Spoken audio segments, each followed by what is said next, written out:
Hello बच्चों, आपका स्वागत है आपके अपने YouTube चैनल जीएस भाई चौहान सर में। आज जो मैथमेटिक्स की वीडियो चल रही है मेरी, तो उनमें उनकी ही सीरीज में मैं लेकर आया हूँ परसेंटेज की दूसरी वाली वीडियो।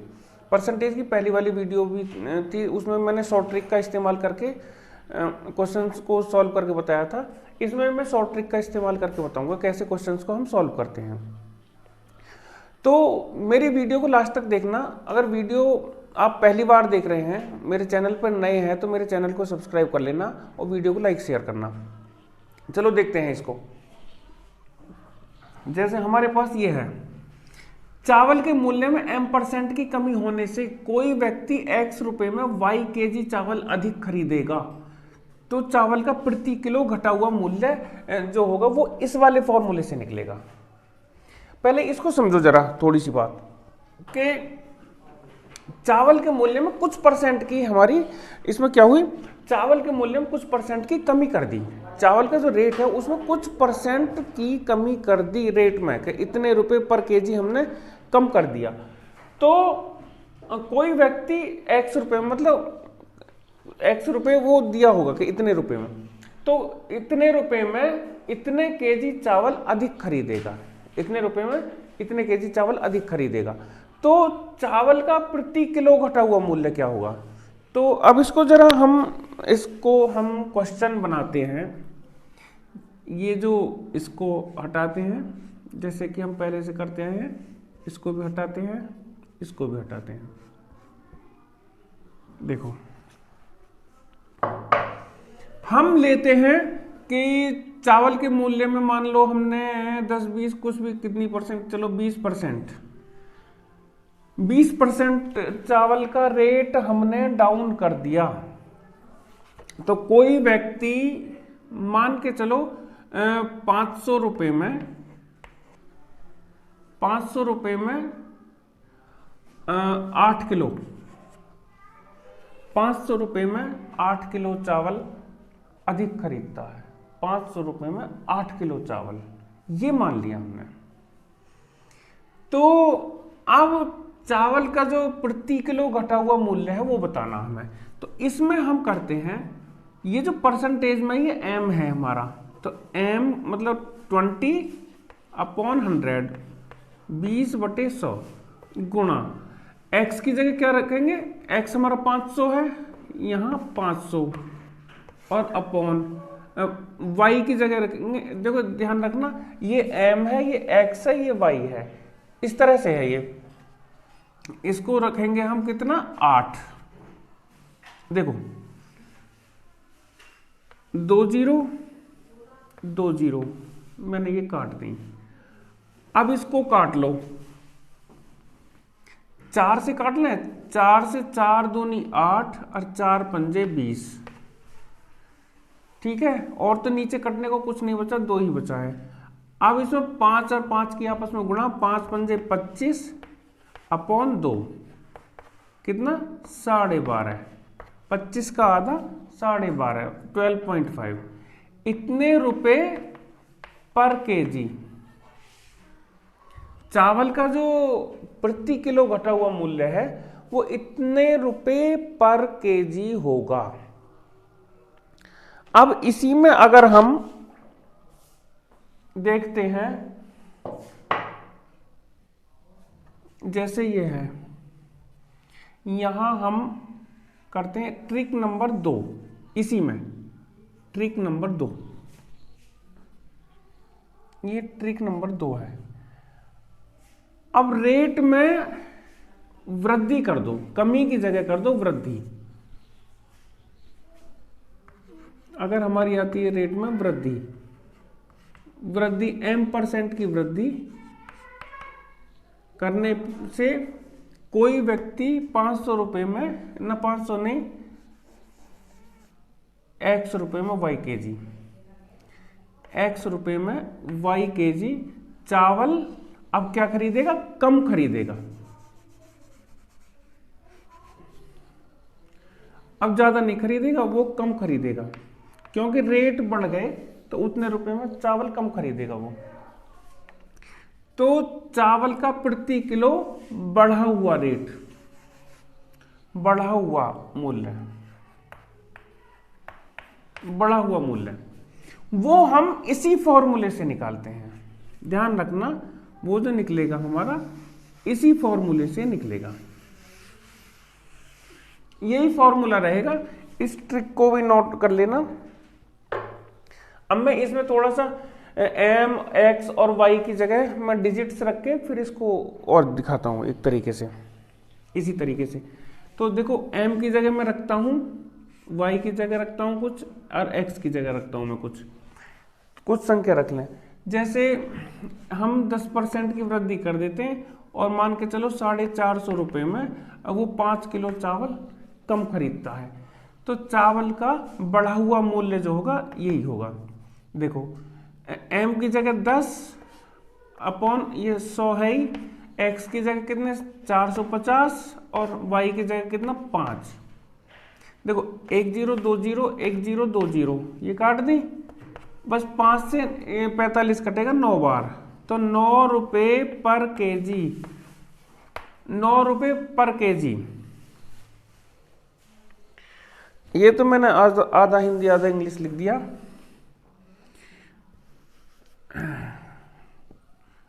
ऐसे लिख लो 9 रुपीज पर केजी, 9 रुपये किलो, 9 रुपये प्रति किलो के हिसाब से उसके दाम बढ़ गए चावल के। चलो अब हम इससे आगे वाली ट्रिक पे चलते हैं। तीसरी ये वाली है ट्रिक, तीसरी।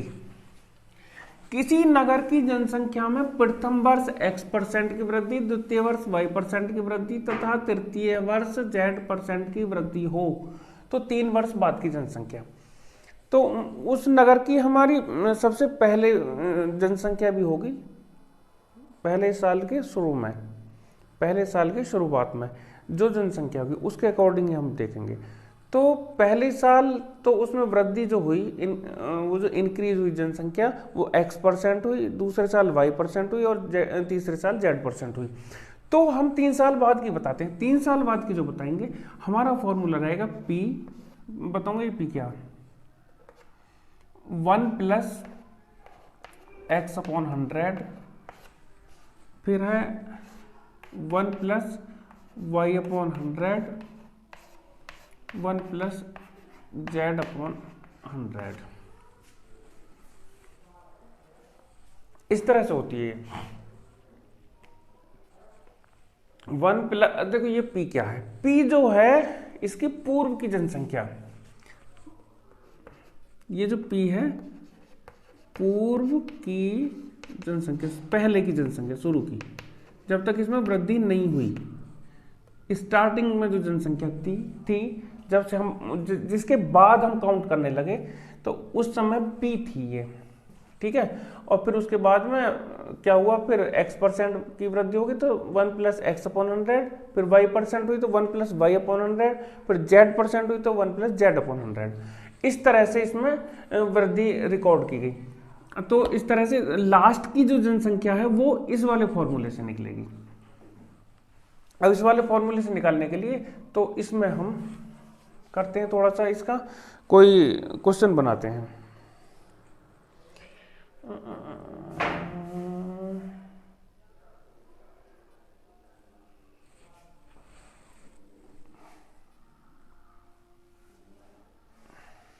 इसका क्वेश्चन बनाता हूं मैं।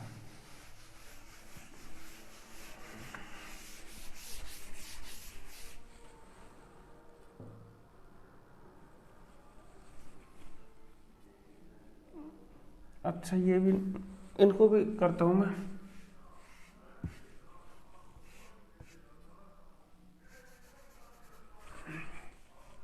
ये मान के चलो 5% की वृद्धि पहली साल में, दूसरी साल में मान ली 10% की, तीसरी साल में हमने मान ली 20% की वृद्धि। बाद की जनसंख्या क्या होगी,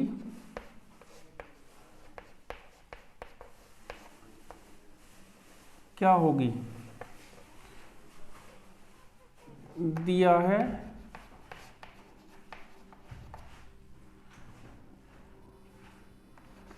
पूर्व की जनसंख्या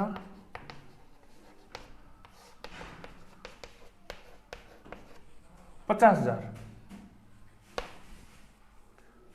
शुरू में जो जनसंख्या थी वो 50,000 थी। तो अब इसको हम बताएंगे कि ये 50,000 थी, तो 3 साल बाद ये कितनी हो जाएगी कि पहले वर्ष जो है इसमें 5% की वृद्धि हुई, दूसरे वर्ष हुई 10% की और तीसरे वर्ष हुई 20% की वृद्धि। एक तो तरीका ये है, मतलब जो शॉर्ट ट्रिक नहीं है, बिना शॉर्ट ट्रिक कॉन्सेप्ट बता रहा हूँ ऐसे ही। पहला तो तरीका ये है कि इसमें पहले साल 5% की वृद्धि कर दो, 50,000 गुणा 5/100 निकाल ली, उसको फिर इसमें ही ऐड कर देंगे। उसके बाद फिर उसमें अगली बार फिर 10% की वृद्धि इसी तरह से निकालेंगे, फिर 20% की वृद्धि निकालेंगे, तो इसमें थोड़ा सा टाइम लगेगा। ये हो गया।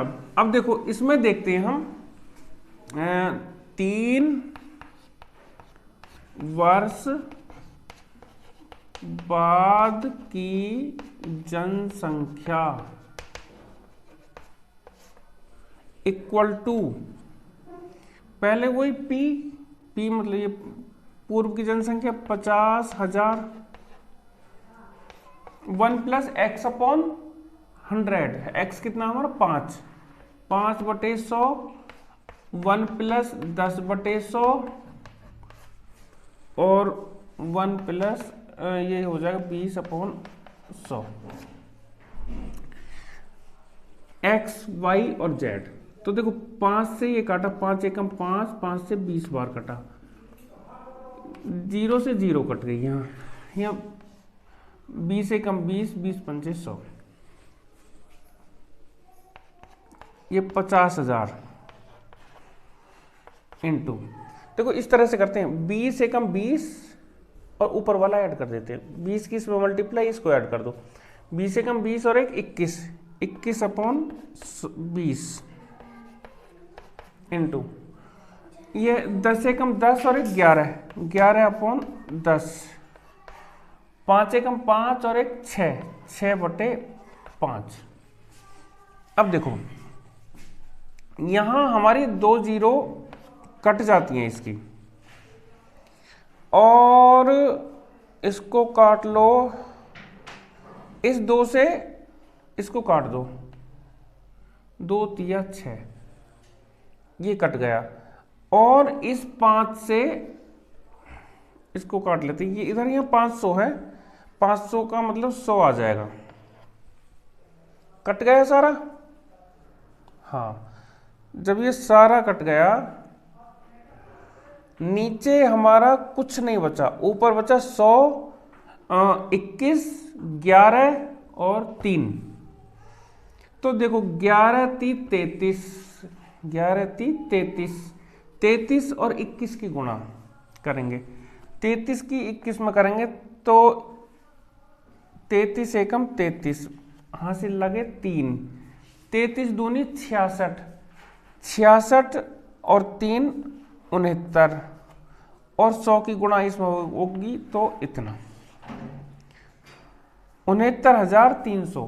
पहले 50,000 थी, फिर 69,300 की उसमें वृद्धि हो जाएगी। अब हम अगली ट्रिक की तरफ चलते हैं। ये है, यदि किसी नगर की जनसंख्या x हो तथा उसमें m% वार्षिक की वृद्धि हो रही हो, तो t वर्षों के बाद उसकी जनसंख्या क्या होगी। तो मतलब वो फिक्स है, वृद्धि जो हो रही है उसमें वो फिक्स है, ऐसा नहीं कि इस साल इतने %, अगले साल इतने %, अगले साल इतने %, वहाँ परसेंटेज फिक्स हो गई है कि इतने % हर साल वृद्धि हो रही है। तो t वर्षों के बाद, t का मतलब ये टाइमिंग है कि 10 वर्ष के बाद, 2 वर्ष के बाद, 4 वर्ष के बाद, मतलब उसकी जनसंख्या क्या होगी। तो अब हम देखते हैं, इसका जो फॉर्मूला लिखते हैं हम, ये मैंने x लिया, ये x 1 + m/100 की पावर t, ये होगी, ये फॉर्मूला इसका। अब इसमें मतलब कुछ भी हम संख्या लेके कर सकते हैं, जैसे जनसंख्या हमने x ली है, इस x की जगह हम कुछ भी लिख लेते हैं। मान के चलो यहां को मैं लिख लेता हूं, इसकी जनसंख्या 20,000, 20,000 जनसंख्या और उसमें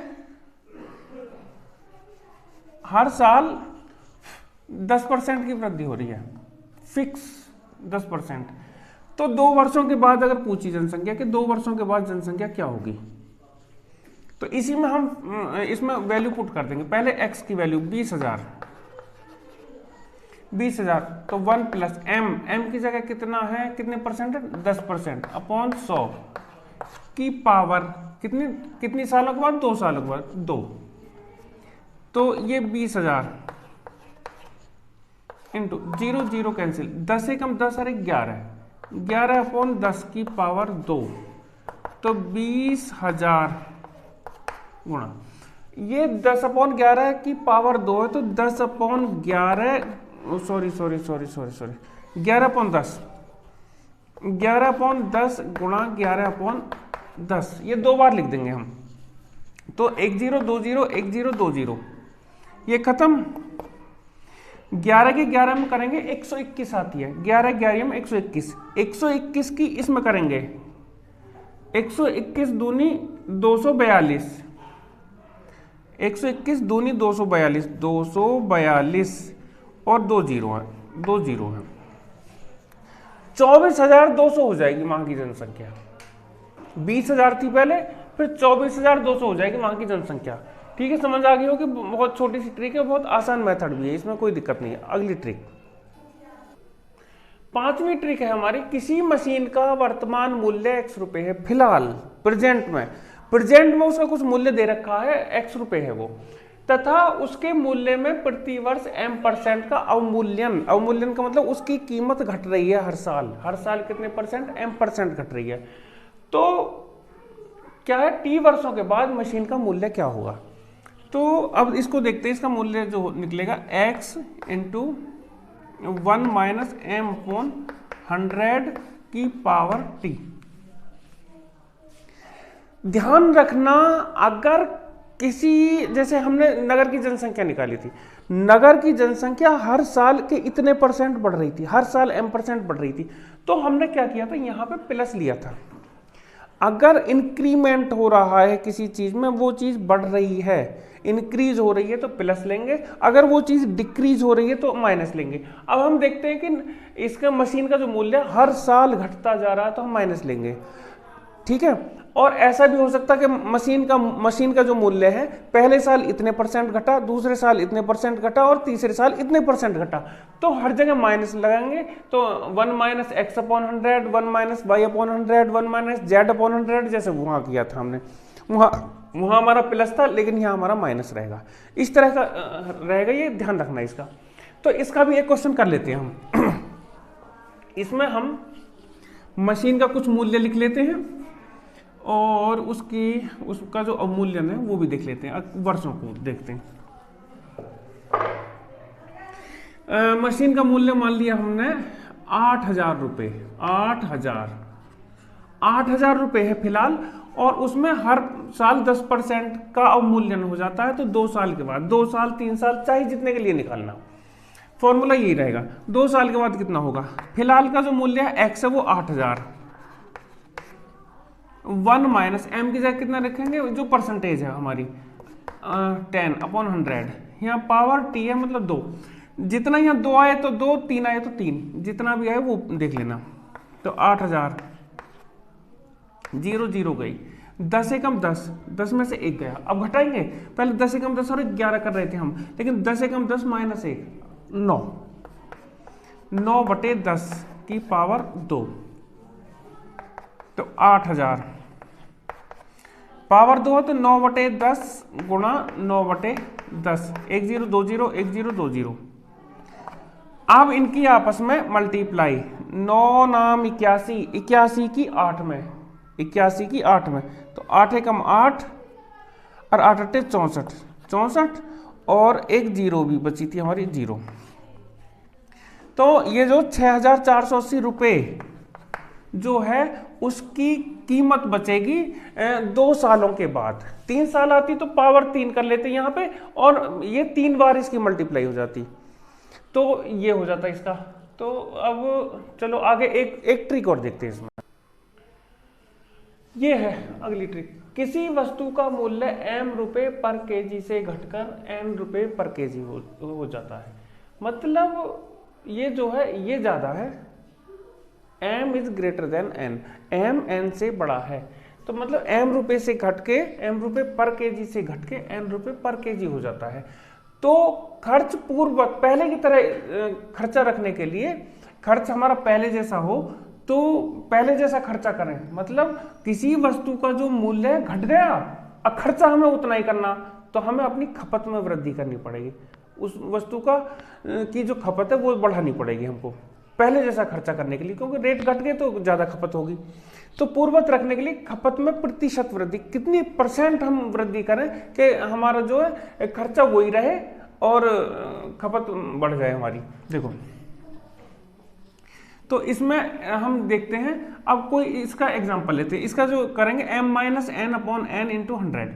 अब एक बात ध्यान रखना, अब अगर यहां होता, मतलब इसी ट्रिक में बता देता हूं अगली वाली भी, अगर यहां होता बढ़कर, घटकर की जगह बढ़कर, तो m रुपए से बढ़कर n रुपए हो जाता है, तो n बड़ा है तो यहां n-m करेंगे, n-m करेंगे। तो अच्छा, फिर ये जो पूर्ववत रखने के लिए खपत में प्रतिशत वृद्धि कितनी होगी, इस तरह से। तो फॉर्मूला हमारा वृद्धि की जगह वहाँ कमी आ जाएगी, वृद्धि की जगह कमी, क्योंकि वो रेट, उसके रेट बढ़ गए तो हमें अपनी खपत में कमी करनी पड़ेगी ताकि खर्चा हमारा पूर्ववत रहे। तो अब यहाँ एक चीज ध्यान रखना, उस वाले में क्या लिखेंगे, बस मैं यहाँ लिख देता हूँ n-m/n × 100, n ही रहेगा, जहां है ये चेंज हो जाएंगे, m-n की जगह n-m, कुल मिला के वो ये इनका डिफरेंस पॉजिटिव साइन आना चाहिए। ठीक है, ये वाला लगेगा इसमें। तो अब इसमें हम देख लेते हैं, कोई क्वेश्चन देख लेते हैं। जैसे हमारा है 10 रुपये किलो है कोई चीज, 10 रुपये किलो से घट के वो 8 रुपये किलो रह जाती है, यहाँ रह जाती है वो 8 रुपये किलो। तो उसमें प्रतिशत वृद्धि क्या होगी, m हमारा कितना है 10, तो 10 - 8/n कितना है हमारा 8 × 100, तो 10 में से 8 गए तो 2/8 × 100। तो अब देखो इसको काट लो, 2 से 2 चौक 8, 4 से ये 25 बार कटेगा, 25 चौका 100। तो खपत में जो है 25% की वृद्धि करनी पड़ेगी, 25% की वृद्धि होगी, तब जाके जो हमारा खर्चा है, खर्चा हमारा पूर्ववत रहेगा। तो इस चीज को नोट डाउन कर लेना। और वीडियो अगर आपको पसंद आती है तो वीडियो को लाइक शेयर कर देना, बस इतना ही कहूंगा मैं कि वीडियो को लाइक शेयर कर देना, चैनल को मेरे को सब्सक्राइब कर लेना। वीडियो बहुत फायदेमंद है, मेरी और वीडियो देख लेना। यही नहीं कि टैट वालों के लिए बना रहा हूँ, टैट नहीं, ये सभी के लिए है, चाहे SSC है, CGL है, चाहे जो भी है, लेखपाल भर्ती, यूपी दिल्ली पुलिस, कोई भी है, सभी के लिए बेनिफिशियल, किसी एक का नाम नहीं लूंगा कि उसी के लिए है, सभी के लिए फायदेमंद है। ट्रिक तो ट्रिक है, ट्रिक कहीं भी काम आ सकती है आपके। तो कुल मिला के मेरी यही रिक्वेस्ट है कि चैनल को सब्सक्राइब कर लेना, वीडियो को लाइक शेयर करना। धन्यवाद।